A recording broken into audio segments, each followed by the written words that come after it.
నేడు తెలంగాణ కేబినెట్ సమావేశం. బడ్జెట్ సమావేశాలపైనే ప్రధాన చర్చ.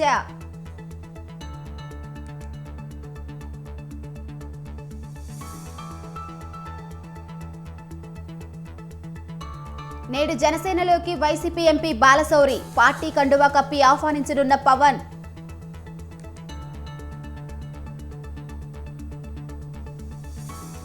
హైదరాబాద్లోని జార్ఖండ్ ఎమ్మెల్యేల క్యాంపు. రేపు బల నిరూపణకు రాంచీ వెళ్లనున్న ఎమ్మెల్యేలు.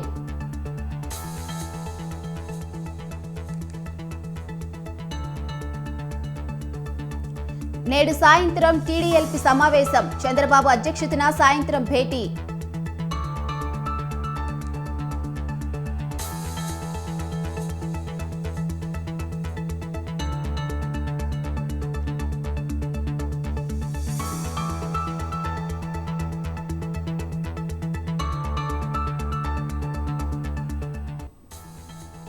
పద్మ అవార్డు గ్రహీతలకు నేడు తెలంగాణ ప్రభుత్వం సత్కారం. శిల్పకళా వేదికలో కార్యక్రమం.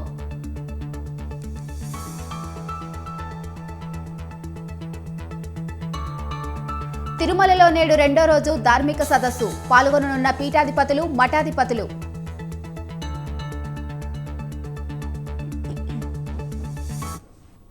వైసీపీకి రాజీనామా చేసిన మచిలీపట్నం ఎంపీ వల్లభనేని బాలశౌరి నేడు జనసేన పార్టీలో చేరనున్నారు. మంగళగిరిలోని జనసేన రాష్ట్ర కార్యాలయంలో మధ్యాహ్నం పవన్ కళ్యాణ్ సమక్షంలో పార్టీలో చేరేందుకు సన్నాహాలు చేశారు. బాలశౌరితో పాటు కృష్ణా జిల్లాకు చెందిన పలువురు వైసీపీ నేతలు కూడా జనసేన తీర్థం పుచ్చుకొనున్నారు. గుంటూరు, కృష్ణా రెండు జిల్లాల నుంచి భారీ ప్రదర్శనతో బాలశౌరి ఆయన అనుచరులు మంగళగిరికి రానున్నారు. గత 2-3 రోజులుగా విజయవాడ, గుంటూరులోని ఎంపీ బాలశౌరి కార్యాలయానికి పెద్ద ఎత్తున ఆయన అభిమానులు, మద్దతుదారులు చేరుకొని సంఘీభావం తెలుపుతున్నారు.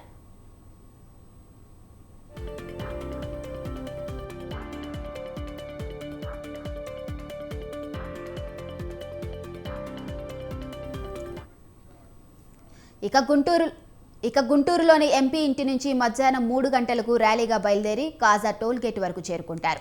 మరోవైపు కృష్ణా జిల్లాలోని అవనిగడ్డ నుంచి జనసేన జిల్లా అధ్యక్షుడు బండ్రెడ్డి రామకృష్ణ ఆధ్వర్యంలో జన సైనికులు, బాలశౌరి మద్దతుదారులు కలిసి ప్రదర్శనగా బయలుదేరి చల్లపల్లి, మచిలీపట్నం, విజయవాడ మీదుగా కాజా వద్దకు చేరుకుంటారు.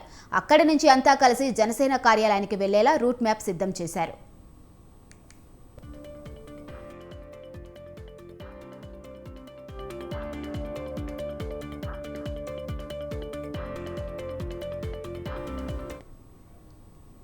ఇక 2004 వైఎస్ శిష్యుడిగా రాజకీయాల్లోకి వచ్చానని, గత ఎన్నికల్లో వైసీపీ అభ్యర్థిగా బందరు నుండి పోటీ చేసి గెలిచానని బాలశౌరి చెప్పారు. బందర్ పోర్టు నుండి అనేక అభివృద్ధి కార్యక్రమాలు చేశానన్నారు. పోలవరంతో పాటు అభివృద్ధి కార్యక్రమాలు గత 5 ఏళ్లలో అనుకున్నంతగా పనులు జరగలేదని, పోలవరం, స్టీల్ ప్లాంట్ అంశాలపై పవన్ కళ్యాణ్తో చర్చించిన తరువాత ఆయనతో కలిసి నడవాలని నిర్ణయించుకున్నానని బాలశౌరి తెలిపారు. డెల్టా రైతాంగం మన కృష్ణా, గుంటూరు జిల్లాలో అది గత 5 సంవత్సరాల నుంచి ఏం పనులు లేవు. అలాగే ఇంకా చాలా విషయాలు, డెవలప్మెంట్ యాక్టివిటీస్ అయితేనేమి, ఇవన్నీ కూడా అనుకున్న స్థాయిలో, ఎక్కడ ఊహించిన స్థాయిలో లేవు.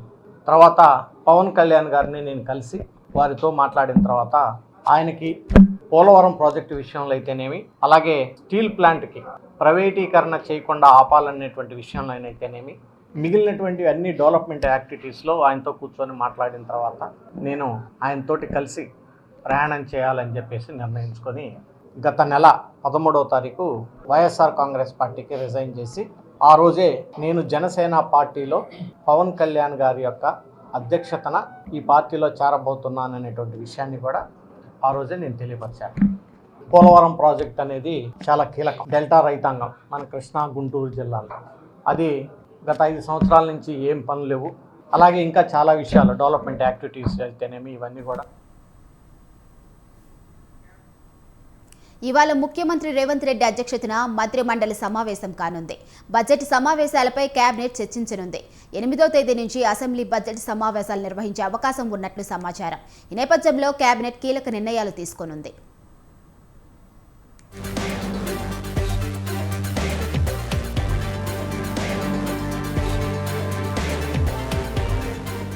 తెలంగాణ కేబినెట్ సమావేశం రాష్ట్ర బడ్జెట్ కి ఆమోద Mudra వేయనుంది. Cabinet ఎజెండాలో township development, IT, కొత్త హాస్పిటల్స్తో పాటు రాష్ట్రంలో వైద్య సదుపాయాలపై చర్చించనున్నారు. 6 గ్యారంటీల అమలు, గ్రూప్ 1 నోటిఫికేషన్పై కేబినెట్ చర్చించనుంది. అనంతరం బడ్జెట్లో నిధుల కేటాయింపు, బడ్జెట్ సమావేశాల తేదీలను ఖరారు చేయనుంది. 8వ తేదీన గవర్నర్ ప్రసంగం ఉండనుంది. 10న ఓట్ ఆన్ అకౌంట్ బడ్జెట్ను ప్రభుత్వం ప్రవేశపెట్టనుంది. 12వ తేదీ నుంచి 5 రోజుల పాటు సమావేశాలు నిర్వహించాలనే యోచనలో ప్రభుత్వం ఉంది. అసెంబ్లీ ఎన్నికల్లో భాగంగా ఇచ్చిన 6 గ్యారంటీల్లో ఇప్పటికే 2 హామీలను ప్రభుత్వం అమలు చేసింది. మరో 2 గ్యారంటీలకు కేబినెట్ ఆమోదం తెలపనున్నట్లు తెలిసింది.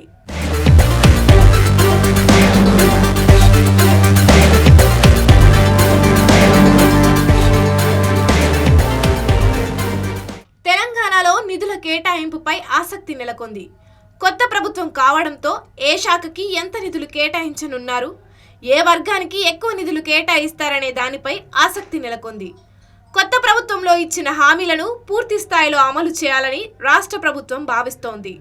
మహిళలకు ఉచిత బస్సు ప్రయాణం, ఆరోగ్యశ్రీ ద్వారా వైద్యం చేయించుకుంటే 10 లక్షల వరకు ప్రభుత్వమే భరిస్తుందని ప్రభుత్వం ఇప్పటికే ప్రకటించింది. మిగతా గ్యారంటీలలో 3 గ్యారంటీల అమలుపై ప్రభుత్వం దృష్టి పెట్టింది.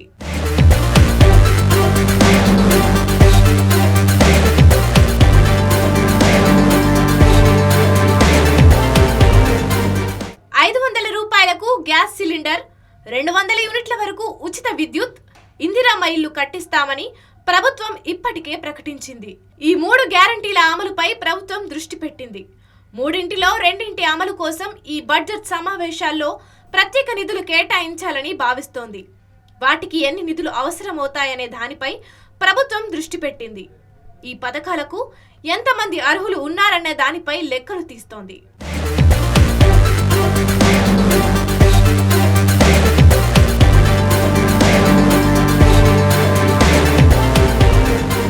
హామీల అమలుతో పాటు పరిపాలనా అవసరాల కోసం నిధులు భారీగానే కేటాయించే అవకాశం ఉందని సచివాలయ వర్గంలో చర్చ జరుగుతోంది.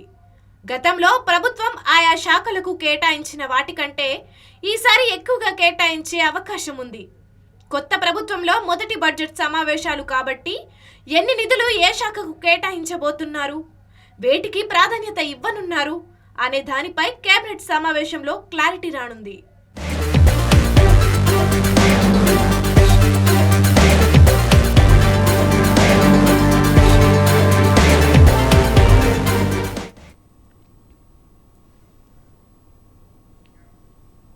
కృష్ణా జలాల వ్యవహారం మళ్లీ తెరపైకి వచ్చింది. కృష్ణానదిపై ఉన్న ఉమ్మడి ప్రాజెక్టులు కేఆర్ఎంబీకి అప్పగించడంపై బీఆర్ఎస్ భగ్గుమంటుంది. కాంగ్రెస్ టార్గెట్గా బీఆర్ఎస్ నేతలు విమర్శలు ఎక్కువ పెడుతున్నారు. కృష్ణా జలాల విషయంలో తెలంగాణ ప్రయోజనాలు దెబ్బతినేలా కాంగ్రెస్ వ్యవహరించిందని బీఆర్ఎస్ అంటుంటే ప్రభుత్వం మాత్రం బీఆర్ఎస్ ఆరోపణలు తిప్పికొడుతుంది. అయితే పార్లమెంట్ ఎన్నికలు దగ్గర పడుతున్న వేళ కృష్ణా జిల్లాల వ్యవహారం మరోసారి పొలిటికల్ హీట్ని పెంచింది.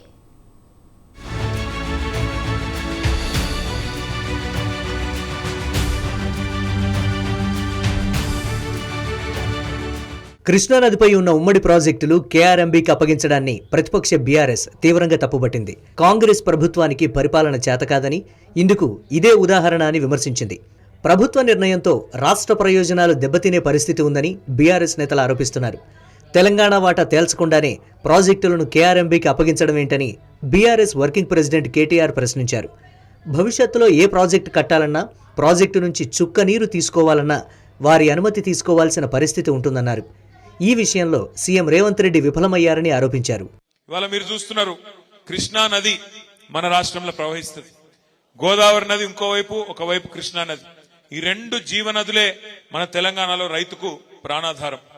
అట్లాంటి కృష్ణా నదిలో ఇప్పటి వరకు గత 10 ఏళ్లలో తెలంగాణ రాష్ట్రం ఏర్పడ్డాక ఆ కృష్ణా నదిలో మా వాటా ఎంత, ఉమ్మడి ఆంధ్రప్రదేశ్ నుంచి ఏర్పడ్డ తర్వాత, అలగైన తర్వాత మా వాటా ఎంత అంటే వాటానేమో తేల్చలేదు. మోడీ గారు 10 ఏళ్లలో కనీసం కృష్ణా జలాల్లో తెలంగాణ హక్కు ఎంత, వాటా ఎంత అని తేల్చే టైం ఆయనకు లేదు. లేకపోగా నిన్న రేవంత్ రెడ్డి గారు ఢిల్లీకి పోయి నిన్న వచ్చింది బయటికి వార్త, కేఆర్ఎంబీ అని ఉంటది, కృష్ణా రివర్ మేనేజ్మెంట్ బోర్డు అని. మన వాటా తేల్చకుండానే, మన నీళ్ళెంతో లెక్కలు చెప్పకుండానే ఇవాళ కృష్ణా రివర్ మేనేజ్మెంట్ బోర్డుకి ఆ కృష్ణా జలాలను అప్పజెప్పి రేపు ఏ ప్రాజెక్ట్ కట్టాలన్నా, అక్కడికి వెళ్ళి ఒక చుక్క నీరు తీసుకోవాలన్నా ఢిల్లీ ఓన్ చేతిలో మన జుట్టు పెట్టి ఇవాళ ఈ ముఖ్యమంత్రి గారు మన ప్రయోజనాలను, మన రాష్ట్ర ప్రయోజనాలను ఢిల్లీకి తాకట్టు పెట్టి వచ్చినాడు. మరోవైపు గతంలోనే ఈ వివాదంపై తాము ప్రభుత్వాన్ని హెచ్చరించామని చెప్పారు మాజీ మంత్రి హరీష్ రావు. ప్రాజెక్టులను కేఆర్ఎంబీకి అప్పగించబోమని చెప్పిన కాంగ్రెస్ ప్రభుత్వం అందుకు విరుద్ధంగా వ్యవహరించి తెలంగాణ ప్రయోజనాలు దెబ్బతినేలా చేసిందని విమర్శించారు. 2021లో నిర్ణయం తీసుకున్నా అప్పట్లో బీఆర్ఎస్ ప్రభుత్వం ప్రాజెక్టులను కేఆర్ఎంబీకి అప్పగించలేదని హరీష్ రావు గుర్తు చేశారు. నిజంగా అసలు వెంకటరెడ్డి గారికి ఇవాళ ఈ జిల్లా మీద ప్రేమ ఉంటే ఆయన కేఆర్ఎంబీకి ఇవాళ ప్రాజెక్టులు అప్పగించిన దాని మీద స్పందించాలి. ఇవాళ ఏమైంది, ప్రాజెక్టులన్నీ కూడా కేఆర్ఎంబీకి అప్పచెప్తే ఏమవుతుంది, రేపు నల్లగొండ జిల్లాకు త్రాగునీరు రాదు, నల్లగొండ జిల్లాకు సాగునీరు రానటువంటి పరిస్థితి వస్తుంది.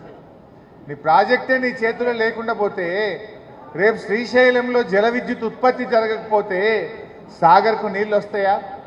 సాగర్కు నీళ్లు రాకపోతే నీ ఏఎంఆర్పి ప్రాజెక్ట్ నడుస్తుందా? నీ సాగర్ ఎడమ కాలువకు నీళ్ళు వస్తాయా?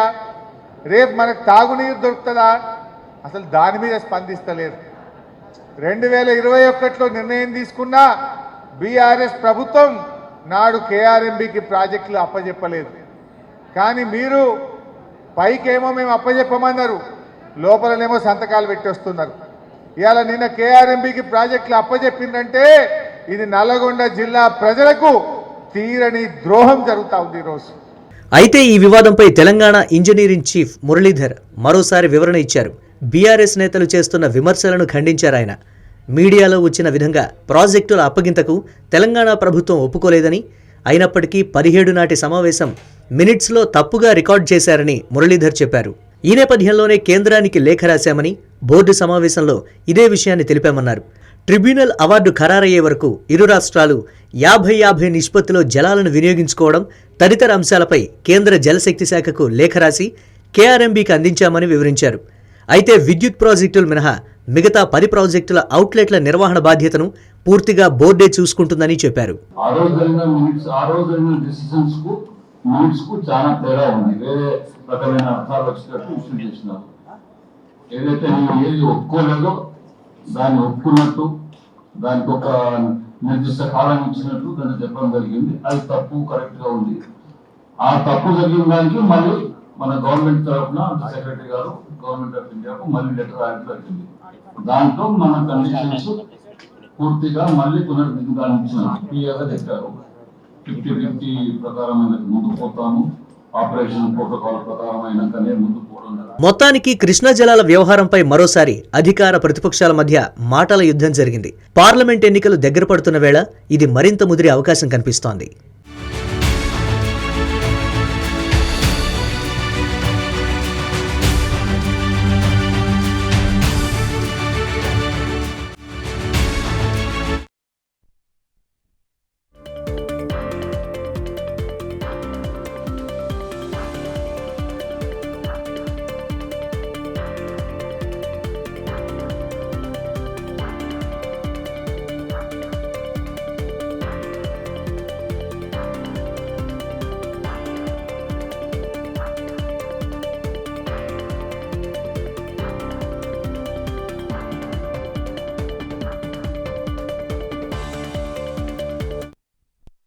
బ్రేకింగ్ న్యూస్ చూస్తున్నాం. పద్మ అవార్డు గ్రహీతలను తెలంగాణ ప్రభుత్వం సత్కరించనుంది. ఉదయం 11 గంటలకు హైదరాబాద్ శిల్పకళా వేదికలో రాష్ట్ర ప్రభుత్వం సత్కరించనుంది. పద్మ అవార్డు గ్రహీతలను సత్కరించనున్నారు ముఖ్యమంత్రి రేవంత్ రెడ్డి. మాజీ ఉపరాష్ట్రపతి వెంకయ్య నాయుడు, మెగాస్టార్ చిరంజీవితో పాటు మరో 6 పద్మ అవార్డు గ్రహీతలకు సత్కరించనున్నారు రేవంత్ సర్కార్.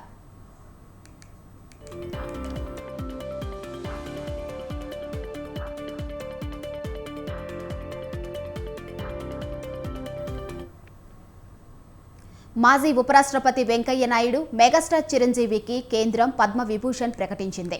వారితో సహా మొత్తం 5గురిని కేంద్రం పద్మ విభూషణ్తో సత్కరించింది. గణతంత్ర దినోత్సవం సందర్భంగా కేంద్ర ప్రభుత్వం ఈ ప్రతిష్టాత్మక పౌర పురస్కారాలను ప్రకటించింది. పలు రంగాల్లో విశేష సేవలందించిన వారిని గుర్తించి ఈ అవార్డులకు ఎంపిక చేసింది. ఈ ఏడాది మొత్తం 132 మందికి పురస్కారాలు ప్రకటించగా 5గురికి పద్మ విభూషణ్, 17 మందికి పద్మభూషణ్, 110 మందికి పద్మశ్రీ అవార్డులు దక్కాయి. దేశ అత్యున్నత పౌర పురస్కారం భారతరత్నను బీహార్ జననాయక్, మాజీ సీఎం కర్పూరి ఠాకూర్కి ప్రకటించారు.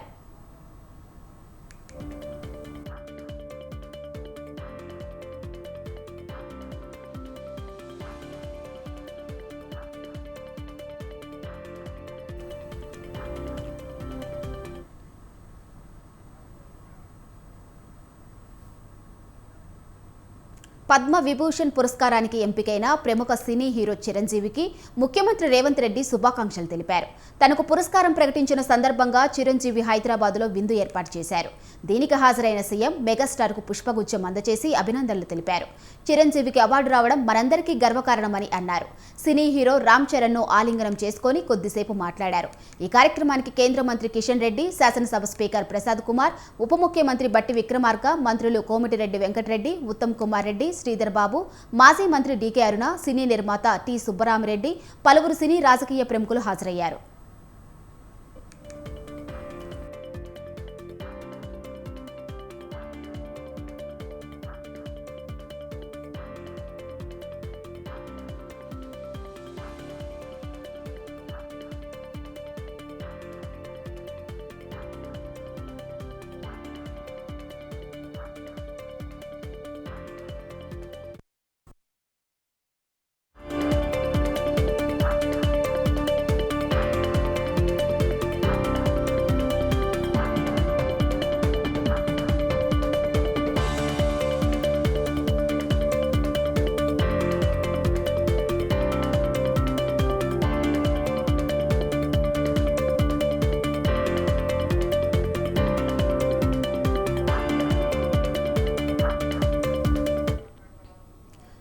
బ్రేకింగ్ న్యూస్ చూస్తున్నాం.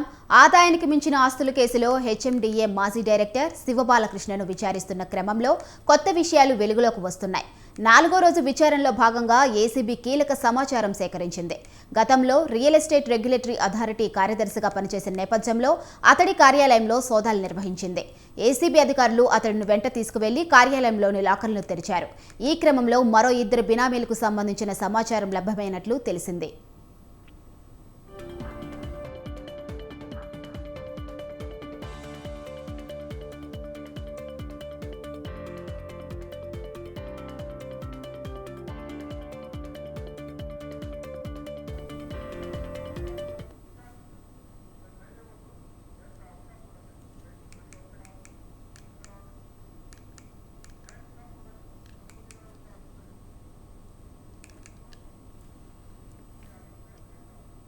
ఇక ఇదే అంశంపై మరింత సమాచారం మా ప్రతినిధి ఉషా ఫోన్లో అందిస్తారు. చెప్పండి ఉషా.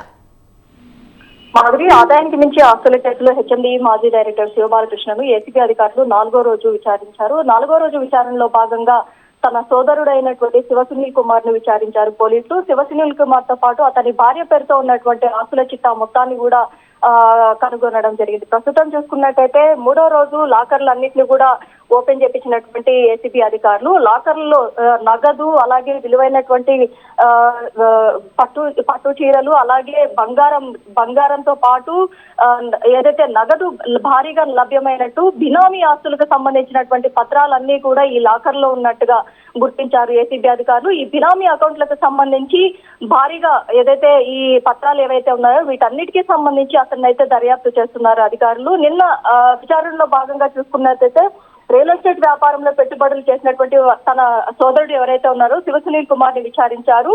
మొత్తం ఏసీబీ కార్యాలయానికి పిలిచి అతన్ని విచారించిన సందర్భంలో 4వ రోజు కీలక సమాచారం అయితే ఏసీబీ అధికారులు సేకరించారు. సునీల్ అతని భార్యపై భారీగా ఆస్తులు గుర్తించారు ఏసీబీ అధికారులు. జనగామ, గజ్వేల్, కొడగండ్ల, మోత్కూరు, పాల్కుర్తి, రిమ్మనగూడ, బీపీ నగర్ లో సునీల్ అతని భార్య పేరు మీద ఆస్తులు చాలా ఉన్నట్టు ఏసీబీ అధికారులు గుర్తించారు. మొత్తం మీద బాలకృష్ణకు సోదరుడు సునీల్ బినామీగా ఉన్నట్టుగా ఏసీబీ అధికారులు ప్రాథమికంగా అయితే నిర్ధారించినట్టుగా తెలుస్తోంది. సునీల్ 2 రియల్ ఎస్టేట్ కంపెనీల్లో కూడా భారీగా పెట్టుబడులు పెట్టినట్టుగా గుర్తించారు. LB Nagar, Banjara hills high-rise towers ని నిర్మిస్తూ రియల్ ఎస్టేట్ కంపెనీలకు కూడా సునీల్ పెట్టుబడులు పెట్టినట్టుగా ఏసీబీ అధికారులు గుర్తించారు. మొత్తం మీద బాలకృష్ణ లాకర్స్ లో గుర్తించినటువంటి 20 లక్షల నగదు, బంగారం, పలు డాక్యుమెంట్ల మీద కూడా ఏసీబీ అధికారులు క్షుణ్ణంగా అయితే దర్యాప్తు అలాగే ఆరాధిస్తున్నట్టుగా తెలుస్తుంది. బాలకృష్ణ సెల్ ఫోన్ డేటా మొత్తాన్ని కూడా రీట్రైవ్ చేసేలాగా చూస్తున్నారు. మొత్తం కూడా వ్యవహారాలన్నీ కూడా 2018 నుంచి 2023 వరకు ఇతను ఉన్నటువంటి ఏదైతే హెచ్ఎండిఏ మాజీ డైరెక్టర్ గా ఉన్నటువంటి క్రమంలో కావచ్చు, అలాగే రెరాలో కావచ్చు, మెట్రోలో కావచ్చు, ఈ మూడిట్లో కూడా భారీగా ఇతను దండుకున్నాడు. నగదు రూపంలో కావచ్చు, అలాగే రియల్ ఎస్టేట్ సంస్థల రూపంలో కావచ్చు, ప్రతి ఒక్క దానిలో కూడా ఇతను ఆదాయానికి మించినటువంటి ఆస్తులు సమకూర్చుకున్నారు అన్న ఆరోపణలు అయితే బలంగా నిర్ధారించారు. నిన్న సోదాల్లో భాగంగా విస్తుపోయేటటువంటి వాస్తవాలను అయితే ఏసీబీ అధికారులు గుర్తించడం జరిగింది. మొత్తం మీద తన సోదరుడు అలాగే సోదరుల పిల్లల మీద కూడా ఈ ఆస్తులు బినామీ రూపంలో ఇతను జమ చేసినట్టుగా తెలుస్తుంది. ఓవరాల్ గా చూసుకున్నట్టయితే శివబాలకృష్ణ అతని కుటుంబ సభ్యులతో పాటు కార్యాలయంలోని కొంతమంది సిబ్బందికి కూడా లబ్ధి చేకూర్చారు అన్న ఆరోపణలు కూడా ఇతని మీద ఉన్నాయి. ప్రస్తుతం 4వ రోజు విచారణ ముగిసే సమయానికి ఏసీబీ అధికారులు అయితే మొత్తం రియల్ ఎస్టేట్ సంబంధించినటువంటి బిజినెస్ లో కావచ్చు, ఎవరెవరికి ఇతను బినామీలుగా వ్యవహరించారని దాని మీద ఎక్కువగా ఫోకస్ చేస్తున్నట్టుగా తెలుస్తుంది. ఆఫీస్ ఏదైతే రెరా ఆఫీస్ 4th ఫ్లోర్ లోని బాలకృష్ణ ఛాంబర్ లో లాకర్ ను బ్రేక్ చేసినప్పుడు మాత్రము 12 లక్షలు విలువ చేసే చందన చీరలతో పాటు 20 లక్షల క్యాష్ రెడ్ హ్యాండెడ్ గా అక్కడ లభ్యమైనట్టుగా తెలుస్తోంది. అలాగే వైవాహిక జీవితానికి సంబంధించి కూడా కొన్ని ఫోటోలు కూడా ఈ లాకర్స్ లో స్వాధీనం చేస్తున్నారు అధికారులు. భూముల పాస్ పుస్తకాలు కూడా స్వాధీనం చేస్తున్నారు. ఈ పాస్ పుస్తకాలకు సంబంధించిన కూడా బినామీలకు ఏసీబీ అధికారులు త్వరలో నోటీసులు పంపించే అవకాశం ఉంటుంది. ఇవాళ రేపు మండే జరగబోయే విచారణ అయితే కీలకంగా ఉన్నట్టుగా తెలుస్తోంది. ఈ విచారణలో భాగంగా 5వ రోజు విచారణ, 6వ రోజు విచారణలో భాగంగా ఏసీబీ అధికారులు ఎలా ఇతన్ని సంధిస్తారు, అలాగే ఈ మొత్తం కూడా ఇతన్ని విచారించే మొత్తం కూడా రికార్డు రూపంలో అయితే రికార్డ్ చేస్తున్నట్టుగా తెలుస్తోంది. Madhuri. Right, thank you Usha.